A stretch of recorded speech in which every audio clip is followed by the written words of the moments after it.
திராவிட இயக்க தமிழர் பேரவையினுடைய 16வது மாநில பொதுக்குழு கூட்டம் இன்று மதுரையில் நடைபெற்றது.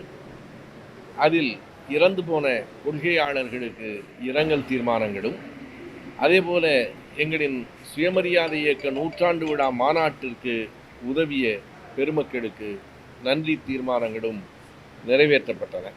இவற்றை தாண்டி மேலும் மிக முதன்மையான 4 தீர்மானங்களை இன்றைய பொதுக்குழுவில் நாங்கள் நிறைவேற்றியிருக்கிறோம். ஒன்று, திராவிட மாடல் அரசு தொடர வேண்டும் ஏன் என்னும் தலைப்பில் அறிஞர் அண்ணா அவர்கள் பிறந்த செப்டம்பர் 15 தொடங்கி அறிஞர் அண்ணா அவர்களின் நினைவு நாளான பிப்ரவரி 3 வரையில் தொடர்ச்சியாக ஒரு மாதத்திற்கு 2 கூட்டங்கள் என்று 12 பெரும் பொது கூட்டங்களை தமிழ்நாட்டின் பல்வேறு மாநகரங்களில் நடத்துவது என்று தீர்மானிக்கப்பட்டிருக்கிறது.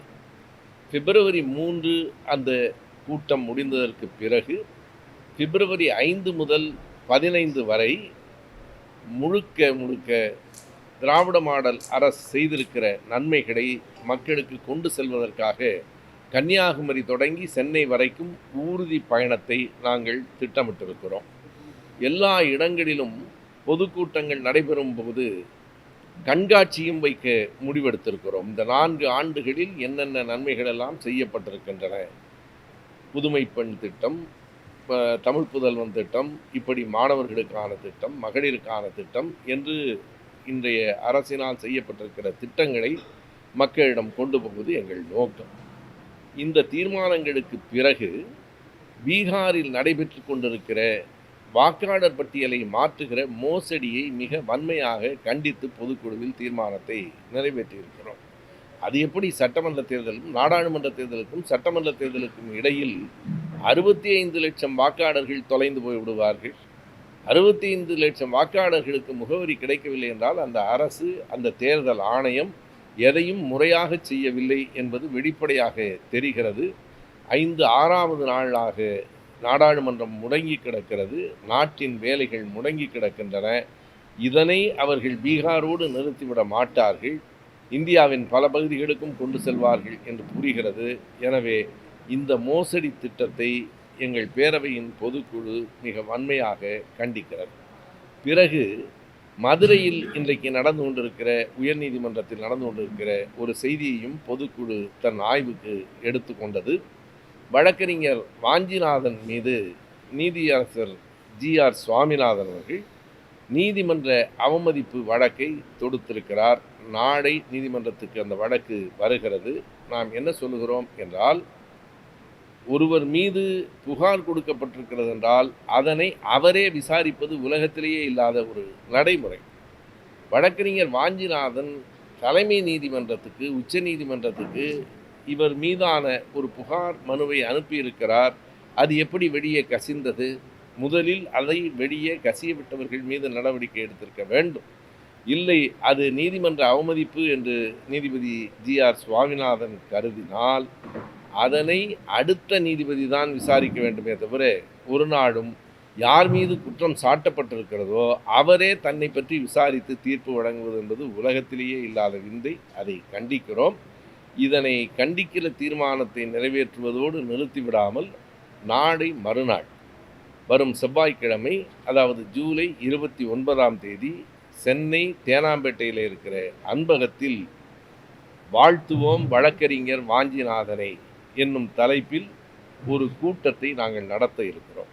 வாழ்த்துவோம் வழக்கறிஞர் வாஞ்சிநாதனை சுபவீரபாண்டியன் உரையாற்றுகிறார், திராவிட இயக்க தமிழர் பேரவை என்று நாளை சென்னை முழுவதும் சுவரொட்டிகளை ஒட்டி, நாளை எல்லா இடங்களிலும் சமூக வலைத்தளங்களில் இந்த செய்தியை பரப்பி வாஞ்சிநாதனை பற்றி பேசப்போகிறோம். வேறொன்றுமல்ல. இந்த வழக்கு என்ன என்பதெல்லாம் வேறு. வாஞ்சிநாதனின் வாத திறமை என்ன, வாஞ்சிநாதன் எந்தெந்த வழக்குகளெல்லாம் வாதாடி இருக்கிறார், ஏன் வாஞ்சிநாதனை இப்போது பாராட்டுகிறீர்கள் என்றால் பாராட்ட வைத்திருக்கிறார்கள். வாஞ்சிநாதனை தமிழ்நாட்டின் புதிய கதாநாயகனாக ஆக்கியிருக்கிறார்கள். அப்படி ஆக்கியிருக்கிறவர்களுக்கு நன்றி சொல்வதும் அந்த கூட்டத்தினுடைய நோக்கங்களில் ஒன்று.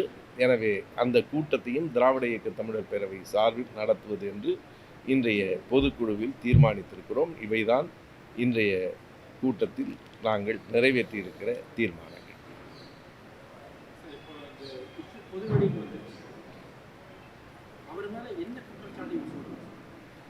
அதை நாளை மதியம் அவர்தான் சொல்லணும். அதாவது ஒரு குற்றச்சாட்டை வைக்கிறார்கள், நீங்கள் பாரபட்சமாக நடந்து கொள்கிறீர்கள் என்று வாஞ்சிநாதன் உச்சநீதிமன்ற தலைமை நீதிபதிக்கு எழுதியிருக்கிறார், சான்றுகளோடு எழுதியிருக்கிறார். என்ன செய்தி என்றால், ஆதாரம் இல்லாமல் குற்றம் சாட்டக்கூடாது என்பது சரி, குற்றமே சாட்டக்கூடாது என்பது சரியில்லை. எத்தனை ஆதாரம் இருந்தாலும் பொறுத்து கொண்டே போக வேண்டும் என்பதற்கு இது ஒன்றும் சர்வாதிகாரிகளினுடைய காலம் அல்ல. அவர் முறைப்படி உச்சநீதிமன்றத்துக்கு தானே எழுதியிருக்கிறார். அவர் தெருவில் நின்று கூட பேசவில்லை, உச்சநீதிமன்றத்துக்கு அவர் எழுதியிருக்கிறார். அதற்கு நீங்கள் பதில் சொல்ல வேண்டும். அதை விட்டுவிட்டு என் மீது ஒரு புகார் மனு கொடுத்தாலே அது நீதிமன்ற அவமதிப்பு என்று சொல்வது எந்த விதத்திலும் நியாயமில்லை. நீங்கள் எல்லோரும் அறிவீர்கள். அதனால்தான் ஓய்வு பெற்ற உயர்நீதிமன்ற நீதிபதிகள் 9 பேரே அதனை கண்டித்து அறிக்கை விட்டிருக்கிறார்கள். எனவே நீதிபதிகள் சட்டம் அறியாதவர்களாக இருக்க முடியாது. நீதிபதிகளே அதை கண்டித்திருக்கிறார்கள். இது போன்ற நடவடிக்கைகளுக்கு ஒரு முற்றுப்புள்ளி வைக்க வேண்டும். ஒரு விதத்தில் நான் நீதிபதி ஜி.ஆர். சுவாமிநாதன் அவர்களுக்கு நன்றி சொல்கிறேன். எதற்காக என்றால், இப்படிப்பட்ட பிரச்சனைகள் மக்கள் மன்றத்திற்கு வருகிற போது தான் அவை பேசப்படும்.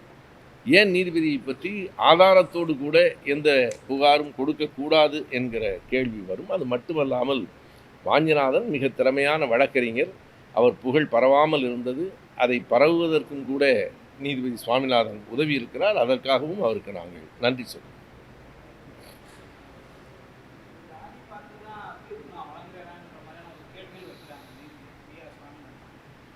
அவர் அதைத்தான் தெளிவாக சொல்லுகிறார். இப்போது நான் எடுத்துக்காட்டுக்கு ஒன்று சொல்லுகிறேன். நீதிபதி சுவாமிநாதன் அவர்கள் மிகுந்த நீதி விட்டு விலகாதவர் என்றால், சவுக்கு சங்கர் வழக்கில் என்ன நடந்தது? 2 பேர் எனக்கு அழுத்தம் கொடுத்தார்கள் என்று அவர் சொல்லுகிறார். ஒரு நேர்மையான நீதிபதி அழுத்தம் கொடுத்தவனை அடுத்த நிமிடமே காவல்துறையிடம் பிடித்து கொடுத்திருக்க வேண்டாமா? ஒரு நீதிபதியிடம் போய் நீங்கள் தீர்ப்பை இப்படி எழுதுங்கள் என்று ஒருவன் சொன்னால், அதை விட நீதிமன்ற அவமதிப்பு வேற என்ன இருக்கிறது? நீங்கள் நீதிபதியாக இருப்பீர்கள், தீர்ப்பை எப்படி எழுத வேண்டும் என்று இன்னொருவன் சொல்லுவான் என்றால், ஒரு நேர்மையான நீதிபதி அன்றைக்கே அவர்களை காவல்துறையில் பிடித்து கொடுத்திருக்க வேண்டும். இன்று வரையில் அவர்கள் பெயரை கூட அவர் சொல்லவில்லை என்றால் எது நீதிமன்ற அவமதிப்பு என்று நாம் கேட்கிறோம், மக்கள் மன்றம் கேட்கிறது.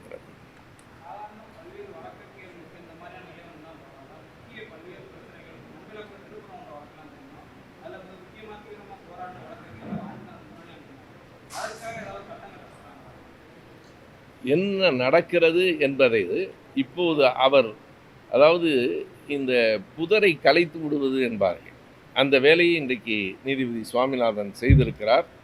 புதர் கலைக்கப்பட்டிருக்கிறது. உள்ளே இருந்து என்னென்ன வெளிவருகிறது என்பதை நாம் பொறுத்திருந்து தான் பார்க்கிறோம்.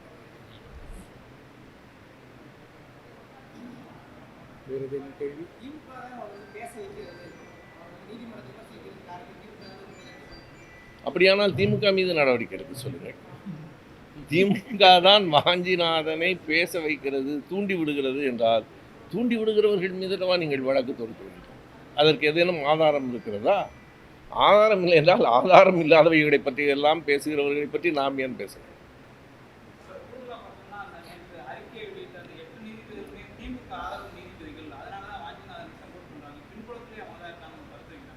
அவர்கள் திமுக ஆதரவு நீதிபதிகள் என்றால் ஜி.ஆர். சுவாமிநாதன் எந்த ஆதரவு நீதிபதி?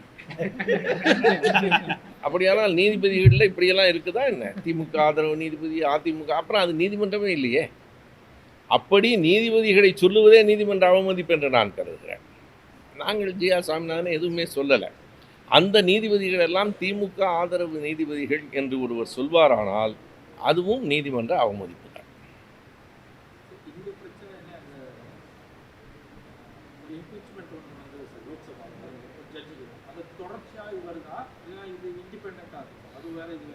அதற்கும் இதற்கும் தொடர்பு இல்லை. ஆனால் நீதிபதிகள் இப்படி நடந்து கொண்டால் அப்படிப்பட்ட இம்பீச்மெண்ட் என்பது நாடாளுமன்றத்தில் வரத்தான் செய்யும். அதை திசை திருப்புவதற்காகவும் கூட இதை சொல்லக்கூடும். நமக்கு இதை நாம் கிளப்பவில்லை.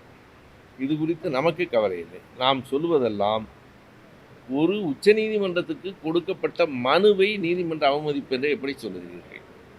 அப்படி சொன்னால் யார் மீது குற்றம் சாட்டப்பட்டிருக்கிறதோ அவரே எப்படி நீதிபதியாக இருக்கலாம், அவ்வளவுதான். வேறு யாராவது ஒருவர் விசாரிக்கலாம்.